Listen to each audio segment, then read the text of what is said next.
Bonsoir, Radio et Débat s'ouvre ici et maintenant sur la voie des Cotonois.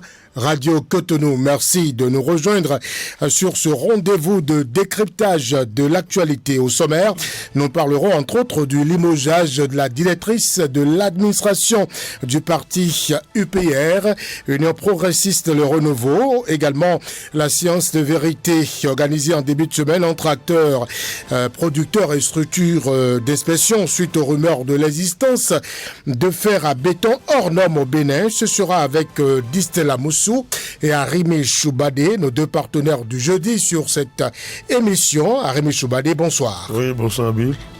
Le temps d'une pause.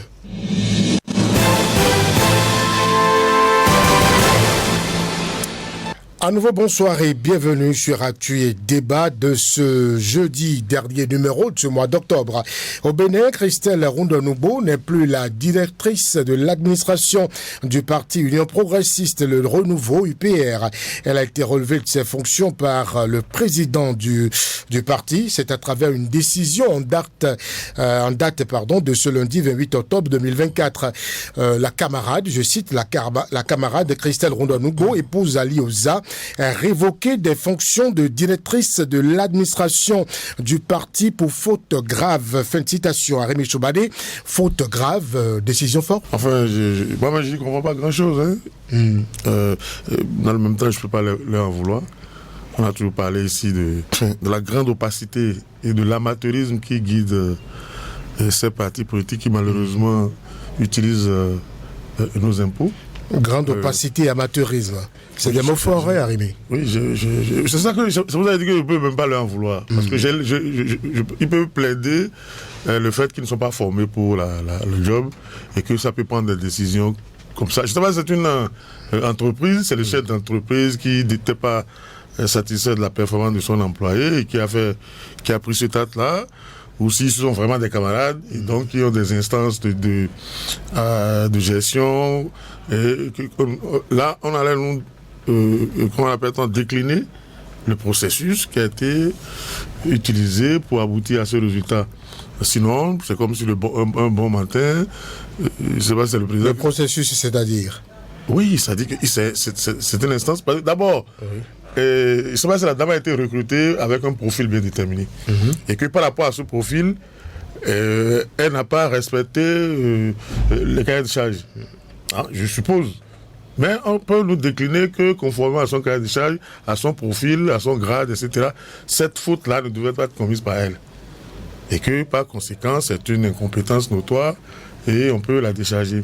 Ou bien ils sont un parti politique, donc un corps de camaraderie avec des instances de décision et un fait s'est produit et l'instance a pris la décision qui a été validée. Mais on n'a aucune lisibilité du document. Vous n'avez pas compris le communiqué? Non, c'est comme si, il y a des non-dits selon vous. Mais ça ne devrait pas. Parce qu'ils prennent nos impôts, c'est pas normal. Il nous manque de respect, ces messieurs-là. Et on nous dit que ce sont ces partis-là qui vont parrainer des candidats, qui vont désigner des dirigeants, alors qu'eux-mêmes, ils sont dans l'amateurisme le plus... le communiqué a été on ne peut plus clair, Arimi. Non. La directrice de l'administration a pris certaines libertés de la prise d'engagement au nom du parti. Vous ne pouvez pas me parler de clarté. C'est clair pour vous. Mais moi, je ne suis pas aussi intelligent que vous. Donc vous avez compris quand même que... Mais je paie aussi les impôts comme vous. Vous avez... Donc ils ont eu le respect de vous expliquer à vous, clairement. Mais moi, ils ne m'ont pas bien expliqué. Non, on a lu à Rémi le même communiqué. Vous avez compris quand même qu'elle a pris des libertés dans la prise d'engagement au nom du parti. Vous savez que vous... En solo, bien sûr. Vous savez que vous êtes Bill. Et moi, je suis Arimi. Voilà. Donc Bill dit que c'est clair. Moi, je dis, je ne comprends pas. Je ne sais pas comment vous allez faire pour régler ça. Vous ne comprenez pas la phrase qu'elle a pris d'engagement. Ça, c'est de la poésie. Moi, je parle de règles. Elle a enfin quelle règle? Le code du travail, la charte du parti, enfin, le règlement intérieur. La discipline de groupe peut-être. Le règlement intérieur. La discipline de groupe peut-être, Rémi. Moi je dis, ils ont des règles et nous-mêmes, nous voulons suivre la règle qui a été suivie pour aboutir à son au déchargement de la dame. On ne peut pas me dire, oui, bon, le parti a constaté, ou le président a constaté que ça donne. Ça, c'est de la poésie. On est dans une structure qui prend nos impôts pour qu'on les forme au moins. Il faut du concret. J'ai toujours déploré le défaut de formation. On ne sait pas réunir les gens dans une salle. On ne forme pas les gens dans une salle de spectacle. On forme des gens dans des écoles. Les partis, ils ont déjà atteint un niveau de financement qui leur permet aujourd'hui d'avoir des écoles, de les former. Si Diogbenou avait été formé, enfin le président du parti, ou bien ceux qui l'ont aidé à prendre cette décision, s'ils avaient été mieux formés, ils sauraient que quand on utilise les impôts, on utilise l'argent de quelqu'un, on a le devoir de compte rendu vis-à-vis de cette personne-là. Ce que je n'ai pas constaté dans leur document. On a dit, oui, on a constaté. Sur quelle base, sur quelle règle? Ils ont appliqué à la dame. D'abord, c'est un employé. Est-ce que c'est un employé? Et on lui a appliqué le code du travail, parce qu'elle a enfreint telle règle. On lui a appliqué le règlement intérieur du parti, le tel article, tel autre article, ou bien... Je veux comprendre. Moi, c'est pas, oui, elle a raison, elle n'a pas raison. Je ne sais pas de quoi il s'agit. Je ne connais pas le dossier, je ne sais pas de quoi il s'agit, mais la décision me concerne. Je veux savoir si ces messieurs-là savent ce qu'ils font à cette place-là. Si ils sont là juste... Parce que je vous dis, la responsabilité qu'on est en train de leur donner aujourd'hui dans la République ne permet plus qu'on soit dans l'amateurisme. On dit par exemple que désormais pour être président de la République, il faut être désigné par un parti politique. Il faut être parrainé par des élus de ces partis. Et voilà comment ces partis-là sont gérés. C'est-à-dire qu'on veut faire gouverner le Bénin par des structures qui végètent dans l'amateurisme, dans le totalitarisme, dans cette dérive-là. Moi, j'ai un problème par rapport à ça. Je ne dis pas, je ne rentre pas dans le dossier. Il se pourrait que la dame, elle est vraiment fautée et qu'on devait la débarquer. Mais que cela se fasse sur la base de règles que nous tous, en tant que contribuables à ce parti-là, on puisse savoir ce que c'est. Je ne suis pas un militant. Je ne demande pas à supporter tel bord ou tel autre bord. Ils ont certainement... Mais si on veut régler des comptes à ce niveau-là de responsabilité, ça me pose problème. Ça me pose problème. Madame Christelle Ngolongbo, qui est d'ailleurs une ancienne consoeur, qui est dans l'arène politique depuis combien, 2005 ou combien, bientôt 20 ans. Et donc il n'a pas besoin de quelqu'un pour venir la défendre. Néanmoins, comme ça se passe, puisque ces messieurs-là, on leur a dit qu'ils vont prendre des décisions en l'ONU. Il faudrait quand même qu'on sache ce qui se passe. Et qui sont-ils? Est-ce qu'ils ont vraiment... On peut continuer à leur faire confiance et à leur déléguer. Parce qu'aujourd'hui, il ne faut pas qu'on se méprenne. Ce sont les partis aujourd'hui qui désignent tout dans le pays. Puis on dit sans leur consentement, vous ne pouvez même pas être candidat. Et donc, ces messieurs-là, si on doit leur confier ces genres de responsabilités, on ne peut pas les laisser gérer les partis. Et comme ça se fait là, où on ne comprend plus grand-chose. Voilà. Donc, moi, je ne peux même pas donner l'importance du poste qu'elle occupe. Je sais qu'elle est dans l'équipe de UPR depuis quand même la création. Elle est membre fondatrice. Diogbenou est membre coopté plus tard. Et je vois que... Vous parlez du président du parti. Je vois que le coopté a plus de pérention que le membre fondateur. Vous voyez, ça fait désordre. Ça fait un peu de désordre. Et je veux même plus si c'est les explications, ça n'a même plus de sens parce que ça vient un peu trop tard. On ne devait pas aboutir. Et quand vous prenez la décision commence par le limogeage avant même qu'on le donne les raisons pour lesquelles le limogeage a été opéré. Vous comprenez? C'est l'information brûlante, ils ont voulu commencer. Mais ce n'est pas un journal. Diogbenou n'est pas un directeur de publication. Il est pressé de publier pourquoi? Ils doivent nous dire le processus par lequel l'aboutissement est le limogeage. Je vous dis, ces messieurs-là doivent comprendre qu'ils ne gèrent pas des épiceries et qu'ils ne gèrent pas des fermes de leurs parents. Ce ne sont pas des héritiers à ce niveau-là. Ce sont des commis. Ils vivent au crochet de nos impôts depuis un certain nombre d'années. Alors, dans ces conditions, c'est pas eux qui viennent nous enseigner comment ça se passe. Mais on doit avoir une lisibilité. Hein? C'est pas pour adhérer, hein, moi, je n'ai rien à foutre avec ces partis politiques, je ne suis pas un militant, et ça, c'est le dernier de mes soucis. Mais en tant que citoyen, déjà, j'ai besoin de visibilité, et j'ai un droit de regard et le devoir de compte rendu. Estelle Amosso, bonsoir.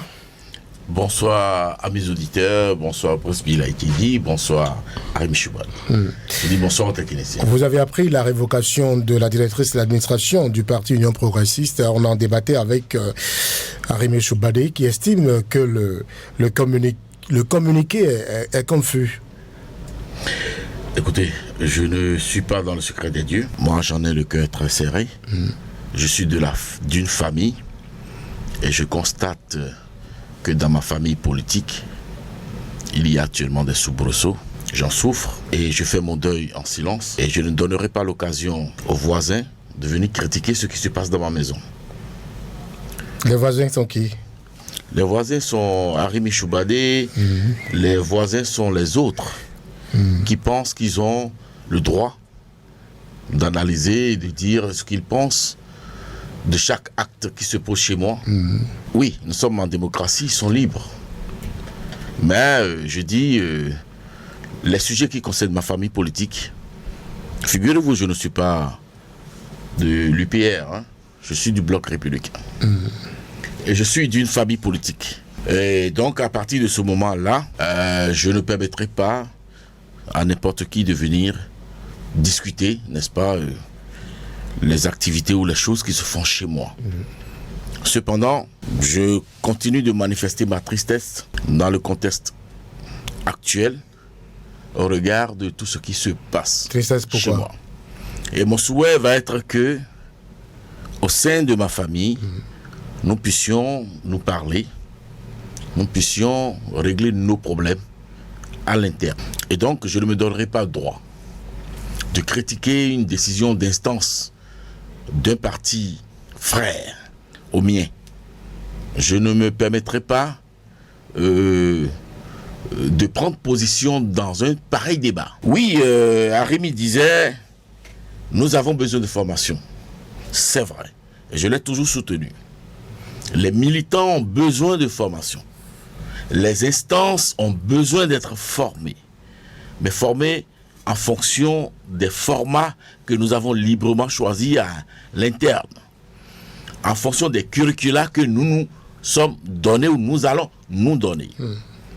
Le problème est donc pertinent, le problème de la formation. Parce qu'en fait, avant de parler de faute, avant de parler de ci, avant de parler de ça, il aurait fallu, n'est-ce pas, installer une balise, un code de conduite, un code de procédure.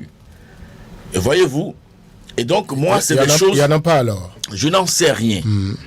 C'est des choses dont il faut parler à l'interne et non sur un plateau de radio. Moi, je dis, en tant que militant du Bloc républicain, je ne voudrais pas que cette décision des instances du parti l'Union progressiste soit une occasion, n'est-ce pas, pour qu'on jette tous les partis ou le parti du P, le renouveau avec le bain de l'enfant. Non, je ne serai pas d'accord. Voilà, c'est mon point de vue. Rémi Choubadé, le voisin? En fait, ces gens-là nous manquent de respect. Vous savez, ils se sont arrangés pour prendre nos impôts. Il finit de prendre nos impôts et ils disent oui, il n'y a rien à voir, c'est que vous êtes des voisins. C'est de l'arrogance. Ces messieurs-là ne savent même pas ce qu'ils appellent politique. La politique, c'est quoi? C'est ma maison, ma famille. C'est ça la politique? Personne, je ne permets pas. Comme si quelqu'un a demandé la permission avant de rentrer dans ce studio. Je ne sais pas où est-ce qu'on prend l'agrément pour venir ici. Moi, je n'en ai pas pris. Je n'en ai pas besoin. Je n'ai pas besoin que quelqu'un me permette de m'exprimer sur le sujet. Mais je crois que lorsqu'on veut toucher la chose publique, il faut le faire avec beaucoup de modestie, beaucoup de sérénité. Et ne pas croire que c'est parce que... Qu'est-ce que vous appelez la chose publique? Nos impôts, c'est pas de la chose publique. Vous ne recevez pas nos impôts. BA ne reçoit pas l'argent de l'État, ne reçoit pas l'argent des pauvres paysans qui ne savent même pas de quoi vous parlez et à qui vous dites non, mais écoutez, je ne vous permets pas de parler. C'est quand même pertinent, non? Non, c'est de l'arrogance. C'est de l'arrogance. Mais ces messieurs ne savent même pas ce qu'on appelle politique. Si vous me donnez la parole, je vous dirai. Allez-y. Je vous dirai que cette pratique, cette manière de dire oui, nos impôts, nous sommes tous contribuables. Je suis libre de dire ce que je veux. Je n'ai pas besoin de permission. Je vous ai déjà dit que je n'ai pas pris votre permission de venir ici. Ce que je dis m'engage. Si vous revenez sur ce que je dis, je vous réponds. Directement d'ailleurs. Hein, parce que c'est de l'arrogance. Quand vous venez pénaliser les gens pour non-paiement d'impôts, hein, là tout le monde est content. Le plus arrogant ici maintenant est bien vu et perçu par les auditeurs parce que on va permettre à Distel d'aller au bout de cette idée. S'il revient sur moi, parce qu'il a commencé par dire qu'il ne me permet pas. C'est pour ça que j'ai réagi. Il n'a qu'à faire son développement en fonction de ce qu'ils ont appris à faire là-bas. Mais ce n'est pas sa famille. Je lui rappelle que mes impôts... Lorsque j'aurai la parole, vous me direz. Hein. Voilà. Allez-y. Alors, j'insiste à dire que je ne permettrai pas à un Kudam de venir dire ou jeter la pierre au fonctionnement à l'intérieur d'un parti politique. C'est dit, vous ne pouvez rien. Vous allez en souffrir seulement. Voilà. Comme dirait l'autre. Ces partis ne se sont pas levés à aller au trésor ramasser l'argent du contribuable. Personne ne va bénéficie du financement de l'État. Personne ne va au trésor pour ramasser l'argent. Vous savez très bien comment ça se passe. Vous ne trouvez pas quand même qu'il y a une certaine pertinence dans ce que Arimi défend? Aucune alors.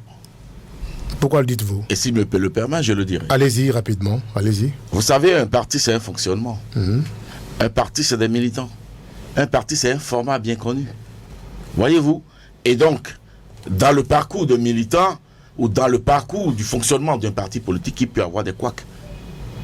Mais ceci ne donne pas l'occasion à quelqu'un de venir dire voilà, et ces gens-là, de façon arrogante et péremptoire, après nos impôts, font ci, font ça. Non.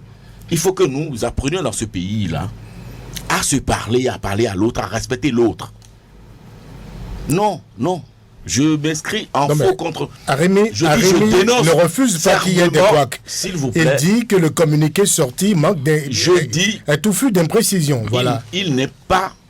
C'est-à-dire les gens qui ont rédigé ce communiqué ou qui l'ont rendu public, ceux qui ont pris cette décision-là, ne sont pas à son école. Mais c'est de son droit quand même de dire qu'ils ne sont pas à son école.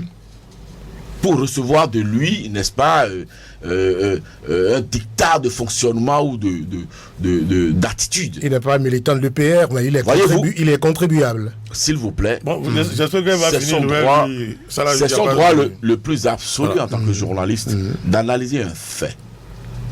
D'accord? Mais ce droit-là ne le permet pas d'invectiver des instances de parti. Je suis un militant. Et je dis, je m'inscris je dénonce ce comportement-là.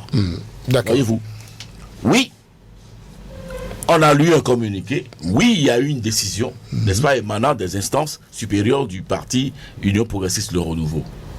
Mais ça ne veut pas dire que la militante, la camarade Christelle Houndonoubo n'est plus membre du parti. Ça ne veut pas dire que la camarade Christelle Houndonoubo n'est plus dans les instances supérieures du parti. Elle doit être toujours au bureau politique et je sais pas, je connais pas les structures de ce parti-là. Voyez-vous? Écoutez, c'est un problème interne. Donc vous pensez que ça ne concerne pas les Béninois? Ça concerne, le problème interne. Je dis ça concerne les Béninois, mais ça concerne les militants en premier. Voyez-vous? Mais le droit qu'ont les Béninois lambda, non militants, à parler, à opiner autour d'un acte qui a été posé, une décision qui a été prise, n'est pas synonyme d'invective, n'est pas synonyme de raillerie ou d'humiliation du fonctionnement d'un parti. On va laisser Arimi réagir. Je dénonce cela. On va laisser Arimi réagir. Arimi Choubadi. Non, je crois que vous avez compris qu'on a un gros problème dans le pays. Et que ces messieurs qui sont dans ces partis, je ne sais même pas si on fait de la politique. La politique, c'est une science. Ce n'est pas je dénonce, ce n'est pas je m'insurge.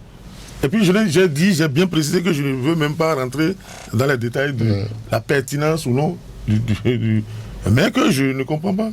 Et que ces messieurs-là, si on doit leur confier d'aussi grandes responsabilités, en plus de nos impôts, mais on a des raisons légitimes de douter de leurs compétences. Ça, c'est la moindre des choses. Ils ne sont pas formés. Ils font du folklore dans des salles de spectacle. Vous allez apprendre qu'aujourd'hui, tel parti est allé à la Maison du Peuple, au Hall des Arts, pour faire une formation de 30 minutes, de 45 minutes. Non, ça doit être dans des écoles en formation continue avec des procédures bien comprises de tout le monde. Mais on ne peut pas dire, oui, on est à l'interne, on fait ce qu'on veut, circuler. Non. Et maintenant, quand il me parle d'investir, c'est pas tout ce qu'il appelle l'investir.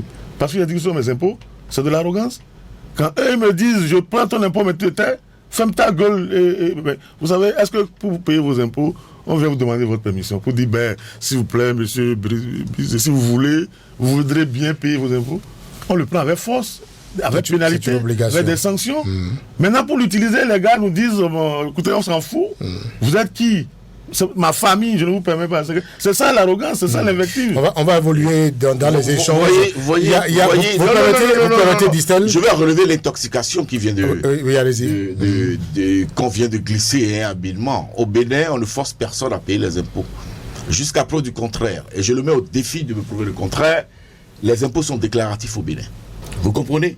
Vous comprenez? Donc c'est des personnes qui sont douées à l'intoxication. C'est à vous que la question est posée. Parce que est-ce que vous comprenez que nous sommes en face de personnes douées à l'intoxication? Attendez. Non, ça c'est de la manipulation. Le système déclaratif ne veut pas dire que si vous ne payez pas, il n'y a pas de sanction. S'il y a sanction, donc il y a obligation. Il y a pénalité, non? On saisit même des immeubles pour non-paiement d'impôts. On me dit oui, c'est déclaratif. Ça veut dire quoi? La grossière manipulation réside dans le fait de dire. C'est une incantation. La grossière manipulation vient du fait de dire, d'affirmer 3 secondes, 5 secondes avant que monsieur Brice Bill, on ne vous demande pas votre avis avant de vous arracher les impôts. On vous les arrache de force. Et de revenir 5 secondes, 10 secondes après, dire, lorsque j'ai relevé la grosse supercherie. Bon, je crois que qu'il y a je crois qu'on veut dans le narratif. On veut nous mélanger dans tout. Qu'on vient dire, monsieur, vous connaissez pas. Qu'on vient dire dans les échanges, puisqu'on ne parle pas d'impôts. Nous sommes en face de grossier manipulateur. C'est pas autre chose. C'est obligatoire. Justement, comme on ne parle pas d'impôts, il y a beaucoup de Béninois, Arimé Choubadé, il y a beaucoup de Béninois qui pensent qu'il y a beaucoup plus de raisons, il y a des raisons plus profondes qui ont conduit à la révocation de la directrice de l'administration de l'UPR. Et les gens ont pris par exemple le message qu'elle a fait en direction d'une grosse personnalité de ce pays en porte-à-faux actuellement avec la justice. Est-ce qu'on peut faire un rapprochement entre les deux? C'est un manque d'éducation et de formation. Je continue. Si ces messieurs-là avaient une idée, une estime de ce qu'ils portent comme responsabilité, on ne devrait même pas avoir ces genres de glissement-là. Hein? Si c'était... Glissement là, c'est quoi? C'est-à-dire... Oui, mais vous avez vu, non? Tout ce que ça entraîne après. Si on avait décliné tout simplement le processus, on avait indiqué que la dame a violé tel article du Code du travail parce qu'elle est là en tant que comment appelle-t-on, un employé, ou qu'elle est là en tant que camarade, donc elle a violé le règlement intérieur à ces articles, tant et tant. Bon, le débat allait se poser sur ça. Mais là, on a l'impression que, on a pris une décision. Moi, je veux même pas. C'est pour ça que je dis que depuis lors, je ne voulais pas me glisser dans ces genres de. Puisque oui, on comprend que c'est de l'incompétence et donc ça peut aller dans tous les sens. C'est pour ça que je dis ça, monsieur, il faut les former. Parce que franchement, ils n'ont pas une idée de ce qu'ils font. Hein? Ils sont là, pour eux, on est venu au parti parce qu'on a un mérite, plus que les autres. Et donc, on peut manipuler les fonds publics, les données publiques, en fonction de ses propres prismes. Parce qu'on estime que c'est leur chose. Vous pensez que c'est de l'amateurisme? Mais oui, si on les a fait former suffisamment, ils n'allaient même pas laisser flanc à toutes ces manipulations, à toutes ces interprétations. Moi, je ne veux pas. Si je devais me rentrer dans ces genres de trucs, j'irais même plus loin que ça. Vous comprenez? Parce qu'il y avait longtemps que la dame était presque la 5e roue de la carrosse. Depuis que le parti a changé de tête. Je ne sais pas si vous les avez vus tout souvent ensemble avec son nouveau président Djogwelou. Hein? Et donc c'est une tradition de quelque chose qui couvrait depuis longtemps et on a justement prétexté d'une conjoncture pour la vider. Hein? Et voilà, c'est pour ça que ces messieurs-là ne comprennent même pas ce qu'ils sont en train de faire, les résultats pour lesquels ils sont appelés à servir dans ces partis. Et non, au fait, ils ne gèrent pas, ils servent. Hein? Si les gens qui se disent je suis membre de parti comprennent qu'ils sont là pour servir et non pour prendre pour gloser, on n'en serait pas là. Distel, vous pensez qu'on peut faire un rapprochement entre s'il vous plaît, les deux événements-là? Vous pensez que ce sont ces deux événements qui ont conduit à la révocation de la directrice de l'administration? Vous me permettrez de rigoler d'abord, parce que là, je suis en face d'un infertile chronique qui donne des conseils à un géniteur. Quelqu'un qui est géniteur à plusieurs reprises, un infertile chronique vient lui donner des conseils d'éducation d'enfants. Mais voilà quelqu'un qui se réveille un matin, qui pense qu'il a le droit de venir donner des consignes ou des leçons, n'est-ce pas, de gestion d'un parti politique aux militants ou aux instances de nos partis. Il n'en a pas le droit, il n'en a même pas qualité. Il n'a même pas le profil de le faire. Il est un citoyen, il est contribuable. Non, c'est un infertile chronique. Il ne peut pas donner de conseils à un géniteur. Je refuse.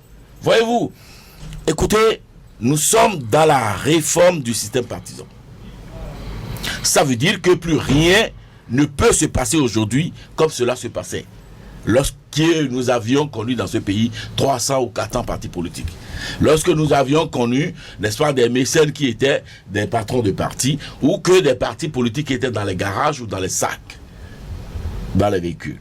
Voyez-vous, ça veut dire quoi? Nous avons entamé un processus de normalisation de nos partis politiques, normalisation des fonctionnements à l'intérieur de nos partis politiques. Je vous ai dit tantôt, et je le répète, un parti politique, c'est un format, c'est des militants, c'est des structurations, c'est des fonctionnements, c'est des cotisations, c'est une idéologie, c'est une vision partagée. Voyez-vous, et nous avons commencé cette réforme-là il y a combien d'années? Nous allons continuer le processus. Crescendo. Nous allons avancer dans l'acquisition et l'accumulation du savoir en la matière. C'est d'ailleurs en cela que nos partis, nos différents partis, sont en collaboration avec d'autres partis plus expérimentés que les dans le monde. Les erreurs commises au petit matin ne sont pas critiquables, c'est ça? Écoutez, il peut en avoir. Mais ce n'est pas critiquable. Nous sommes des humains et aucune œuvre humaine n'est parfaite. Et la perfection n'est pas dans ce monde. Même dans les partis de plusieurs années aux États-Unis, en France, partout, il y a des militants, il y a des responsables d'instances, il y a des fonctionnaires de ces partis-là qui commettent des fautes. Ce qui est heureux ici, c'est qu'on ne ferme plus les yeux. C'est que désormais, là, que l'on sache, qu'on soit fonctionnaire du parti, qu'on soit militant des instances, qu'on soit responsable des instances, désormais, qu'on puisse s'intégrer que les fautes peuvent être sanctionnées à des hauteurs données. Rémi Choubadi estime qu'il y a un malaise qui couvert depuis. Quel malaise parle-t-il? Qu'est-ce qu'il en sait? Mais il lit désormais dans la boule de cristal et sait ce qui se passe dans les autres partis. Il n'y a pas de malaise. Moi, il n'y a pas de malaise. Je vous l'ai dit tantôt, à l'entame de ma prise de parole dans cette émission, qu'il y a des problèmes dans ma famille politique, ma grande famille politique. Et que mon souhait, que nous puissions nous parler à l'intérieur de cette grande famille politique-là. Et que nous puissions, n'est-ce pas, dépoussiérer le parcours. Nous puissions guérir de nos maux, de nos tailles, de nos travers circonstanciels. La révocation ne va pas envenimer les choses, ouvrir la porte à d'autres malaises? C'est un fait mineur. D'accord, merci. On va parler... Madame Christelle Rundonumbo n'a pas démissionné du parti politique. Elle n'est pas renvoyée du parti politique. Elle est toujours dans les instances supérieures du parti politique. Elle est d'ailleurs... Mais de quoi on parle? Je ne sais pas pourquoi on veut amplifier un fait de cette nature-là. C'est pas vous qui pensez que c'est mineur, disent-elles? Mais je dis, lorsque père de famille ou lorsque les géniteurs à l'intérieur d'une famille constatent que l'un des enfants a eu un moment d'égarement et prennent des sanctions, punissent cet enfant-là, est-ce que c'est sur la place publique qu'on va développer les raisons pour lesquelles on a fait ci, on a fait ça? Mais ce n'est pas pareil. Vous parlez de ma famille politique. Ce n'est pas pareil. C'est pareil. Ce que Arimi dit, c'est que le Béninois, le citoyen lambda, est contribuable à ce parti, même s'il n'est pas militant. Le Béninois lambda n'est pas militant du parti. Mais il est contribuable. S'il vous plaît, c'est la loi qui en a décidé ainsi. Les partis politiques ne se sont pas levés et allés au trésor public pour aller ramasser l'argent du contribuable. Vous avez... Ceci est inscrit dans le cadre, justement, de la réforme du système partisan. Et c'est pour ça que le législateur a parlé d'école. Donc, a convoqué la formation. Parce qu'il est conscient que nous venons de très loin et que le parcours sera, n'est-ce pas, jonché d'embûches. Eh bien, nous y sommes. Et donc, continuons courageusement de faire avancer ces réformes. Pour avoir demain des militants patriotes, des militants dignes. D'accord, on va écouter Arimi Choubadé. Vous le faites marrer apparemment. On va vous écouter pour boucler sur le sujet. Il n'y a que 2 ou 3 petits détails. Sinon, vous avez compris. Je ne sais pas même pas si c'est compris lui-même la fin. Il a commencé par des gros mots que je voulais relever, les histoires d'infertilité, de géniteurs, etc. Bon, moi, je n'ai pas compris grand-chose. Je préfère ne pas aller trop loin. Et puis il a parlé de réforme du système partisan qui a 300 partis, etc. Ben, lui-même, il ne sait pas très, il n'a pas pu aligner 2 mots ou 2 caractères du système partisan. Il a juste, comme c'est un slogan qu'on lui a dit et puis il a fini par, il a fait tout sur cette démonstration, il n'a pas dit l'école de formation à laquelle il est passé lui-même pour devenir politicien ou militant. Vous voyez, c'est pour ça qu'il mélange tout. Il dit contribuable, militant, ma famille. Le parti politique ne peut pas être un bien privé. Dès lors qu'on a commencé pas... Moi, je n'ai jamais critiqué un parti politique en public. Jusqu'à ce qu'on commence par leur donner mes impôts. Avant qu'on donne de l'argent public au parti, personnellement, je me suis gardé parce que je me dis c'est des associations de malfaiteurs. Ils savent là où ils vont chercher l'argent. Ils savent pourquoi ils vont chercher l'argent. Ils savent comment ils financent les activités politiques. Mais dès lors qu'on a compris que c'est de l'activité publique et qu'on leur donne des fonds publics, et là, quelqu'un vient dire, c'est ma famille, on comprend qu'il n'a pas de formation. Lorsque vous parlez à la matière. L'association de malfaiteurs, vous parlez de qui là? Vous savez ce qu'on appelle l'association de malfaiteurs? Vous savez, je vous de votre ancien mentor ou de celui chez qui vous passez toute la nuit là? Enfin, toute la journée. C'est vous-même qui l'avez révélé ici sur ce plateau. S'il vous plaît. Ouais, je voudrais savoir. S'il vous plaît. Moi, je ne veux pas parler. Parce qu'ils étaient les responsables des je ne suis pas. Vous savez, moi, c'est Arimi. Je ne suis pas dans ta catégorie. C'est vous que je regarde. Je ne veux pas. C'est vous que je regarde. Non, je n'ai pas fait les renseignements comme toi. Vous avez révélé ici que vous tombez chez Pépé Soglo. Et il était responsable de l'un des anciens partis politiques. C'est lui que vous traitez aujourd'hui d'association de malfaiteurs ou bien de maître André Ongui. Les partis politiques. Dites-nous les choses.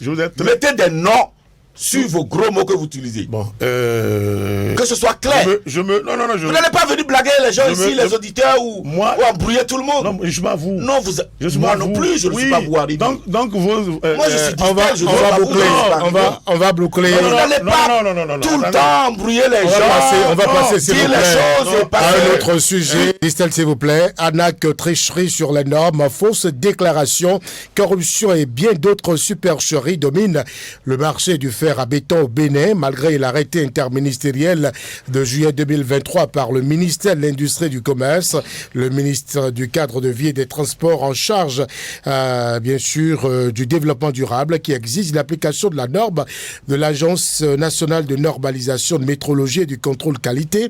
Nombre de fabricants continuent d'exposer la vie de millions de Béninois à une mort fatale. Une rencontre de vérité a eu lieu en début de semaine entre producteurs, structures d'inspection, consommateurs et autres à l'agence de normalisation de la métrologie. Dicorel Zoron a suivi la rencontre pour Radio Cotonou. La qualité, la sûreté et la dureté des infrastructures dépendent aussi de la qualité du fer à béton utilisé. Le Bénin tient à minimiser considérablement les dégâts environnementaux liés à la mauvaise qualité de ce matériau nécessaire à la construction des infrastructures. Mais force est de constater que des fers à béton hors normes se retrouvent sur le le marché béninois et sont même commercialisés, contrairement à l'arrêté interministériel numéro 60 du 17 juillet 2023, rendant obligatoire l'application des normes en vigueur sur les fers à béton importés ou manufacturés localement en République du Bénin. Ainsi, l'Agence nationale de normalisation de métrologie et du contrôle qualité ANM a convié les acteurs lundi 28 octobre 2024 pour réfléchir à trouver des solutions à la problématique avant de passer à d'éventuelles sanctions. Félias Patinvo de l'ANM. Pour pouvoir mieux comprendre, on a réuni autour d'une table tous les acteurs, les producteurs,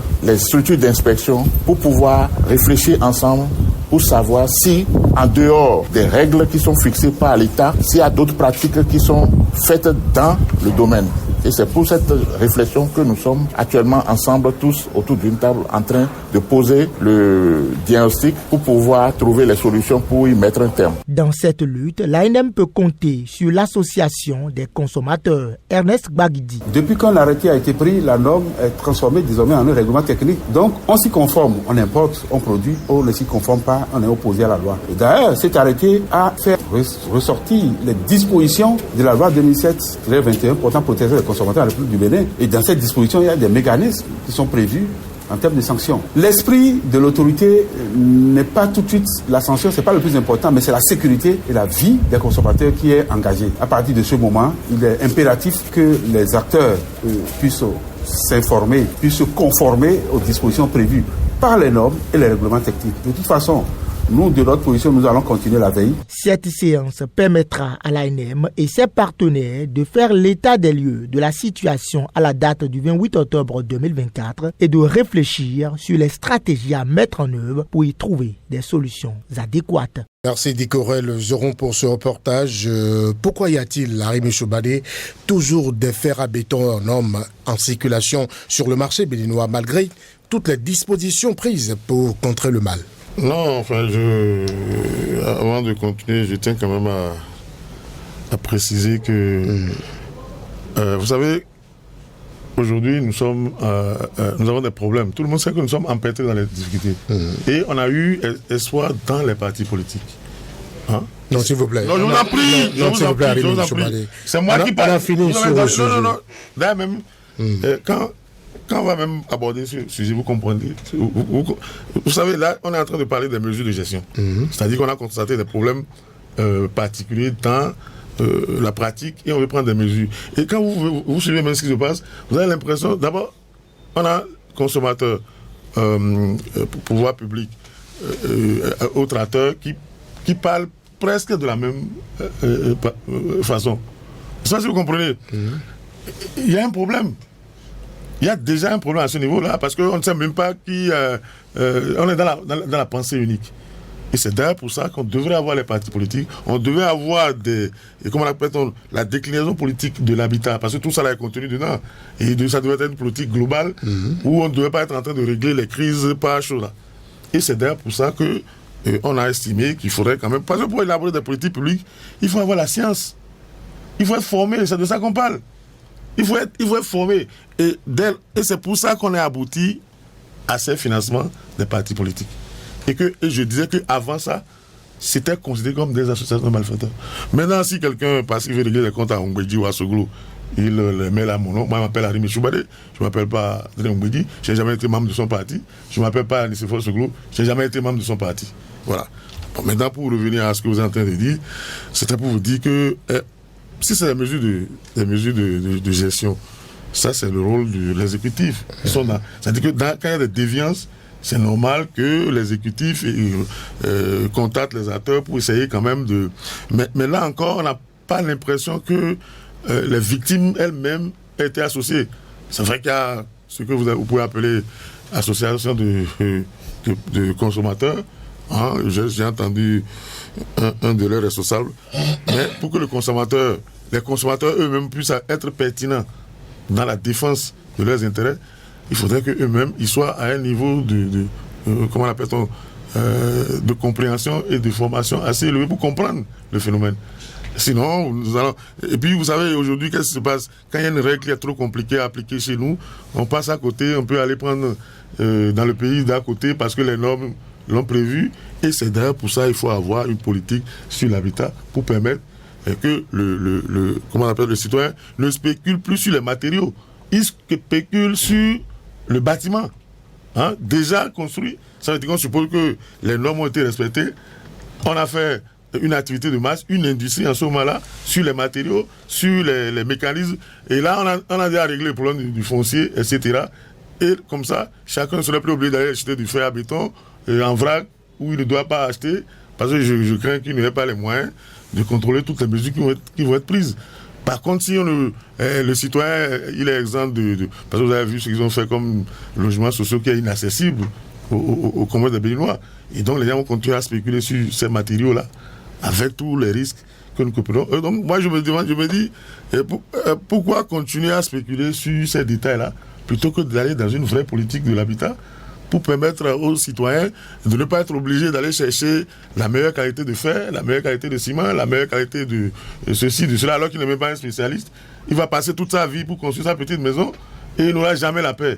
Hein? Il n'est même pas sûr que ce qu'il est en train d'acheter est de bonne qualité. Et donc, par contre, si on était dans la politique de l'habitat qui permettait aux citoyens de venir seulement spéculer sur le bâtiment déjà construit, avec tout ça, c'est tout un processus qui implique beaucoup de monde et surtout que le citoyen est prêt à mettre les moyens qu'il faut pour s'acquérir un toit. Et voilà, donc c'est sur cette mesure-là, vous ne pouvez pas dire que c'est une bonne mesure ni une mauvaise mesure, parce que les structures sont là, le phénomène est là, les dénonciations sont nombreuses sur la qualité des matériaux, même lorsque vous achetez en boutique. Vous commencez les constructions, vous commencez par avoir les détériorations. 10 minutes pour la fin de l'émission. Mais vous êtes venu. Laissez-le terminer. Il est venu en retard. C'est lui qui trouve que le temps est court. Finissez. Ça fait 6 minutes. Il est venu en retard. Je ne sais pas dans quelle école il a été formé à l'expertise. Vous l'avez suivi. Non, s'il vous plaît. Bon, j'aime bien. C'est lui qui trouve que les autres ne sont pas formés. Non, j'aime bien ce qu'il raconte. Mais ici, moi, je n'ai pas dit que j'ai la maîtrise d'un phénomène. Hein? Je dis, au lieu de laisser les gens aller acheter les matériaux en détail, on peut leur permettre d'acheter des bâtiments. Ça aussi, ça énerve mon gars. Parce que je ne suis pas de son bord politique. Votre voisin. Ouais, je ne sais même pas si les voisins, ça n'a qu'à continuer dans son délit. Mais il n'est pas dans tout. Vous avez suivi le reportage je me croyais à l'amphi en train de suivre le professeur. Vous avez suivi par rapport à quoi? Par rapport à quoi? Moi, je suis pas un expert en BTP. Vous pouvez lui retourner la parole. Oui, je peux prendre la parole si vous n'avez pas rien à dire. Non, j'ai compris que ce n'est pas le problème. Ce n'est pas parce qu'il a quelque chose à dire. Vous comprenez, il n'a pas quelque chose à dire. Il a juste à dire sur Arimi. Mais je suis là, j'ai le dos là, et la carapace assez solide pour supporter quelqu'un de son acabit. Christelle, vous avez suivi le reportage de Dicorel Zoron. Est-ce que c'est tolérable, voilà, je vais y arriver, qu'une telle situation perdue, il y a quand même d'énormes risques associés à l'utilisation, à de telles pratiques? 3 préoccupations, 3. Ce que vous dénoncez ou ce que vous mettez en exergue prouve à nouveau et à suffisance la porosité de nos frontières. Premier constat. Deuxième constat, je voudrais interroger et convoquer, n'est-ce pas, le bon fonctionnement des structures chargées de suivre la qualité et les normes dans notre pays. Et troisième observation, m'interroger sur, n'est-ce pas, par où passent ces fers-là, ou ces... il y en a de produits localement, il y a la production locale. Alors, et donc, ce qui est produit localement ne devrait en principe pas échapper au contrôle qualité. Si c'est fait, c'est qu'il y a, n'est-ce pas, des complicités à dénoncer et à punir. Voyez-vous. Il faut dire que les hommes, nous avons besoin d'en avoir de patriotes et de bien formés. C'est pour ça qu'il nous faut avoir des militants désormais.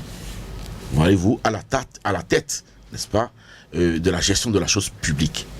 Des militants formés au patriotisme, au civisme, au respect du bien public, n'est-ce pas? Parce que, en réalité, le fonctionnariat s'écarte aujourd'hui, de mon point de vue, définitivement, de la qualité que nous devrions avoir du patriotisme. Et c'est là le principal problème qui se pose. Nous n'avons plus en tête le sens du devoir et du devoir bien fait. Est-ce qu'on doit créer l'État ou les structures publiques installent, n'est-ce pas, les agences, les structures de fonctionnement et tout. Mais à l'intérieur, là, les personnes chargées de les animer ne répondent plus, n'apportent plus la réponse efficace à ce pourquoi, justement, toujours question de formation. Ils sont là. Et là, moi, je ne sais pas, parce que généralement, c'est pas un menuisier qu'on met à la place, n'est-ce pas, d'un chef service de la douane pour contrôler, n'est-ce pas, tout ce qui entre et sort du pays.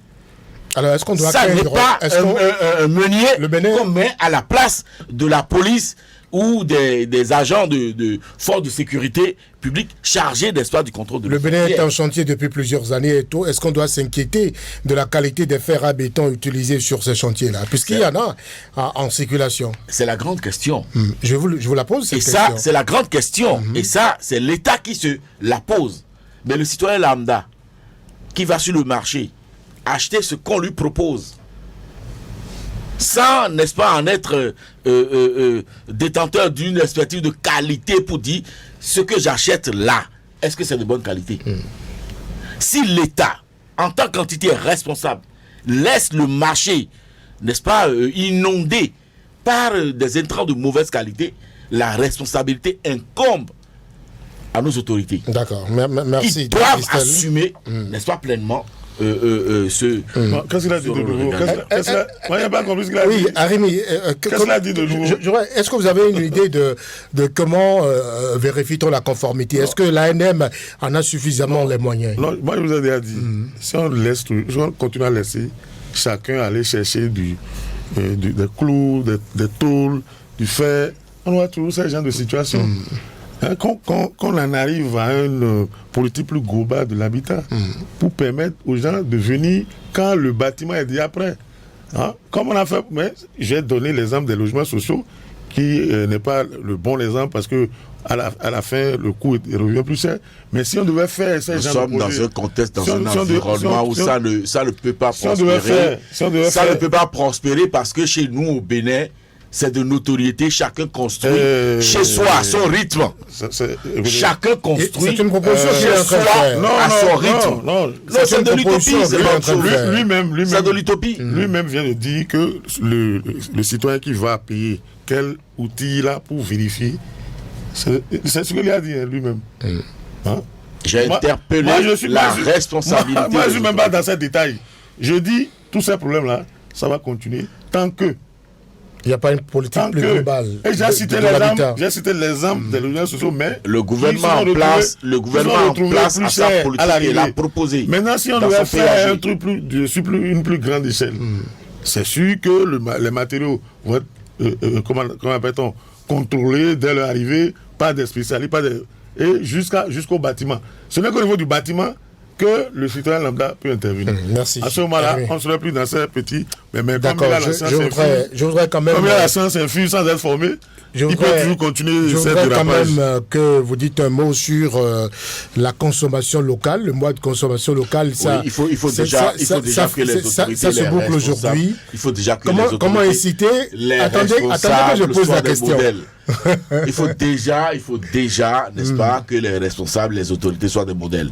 Qu'on commence par déposer, ne serait-ce que les vendredis, là. Que le gouvernement décrète déjà, que déjà les jeudis, les vendredis ou tous les mercredis, que nos autorités là puissent porter le coton transformé en glodjibé. Déjà.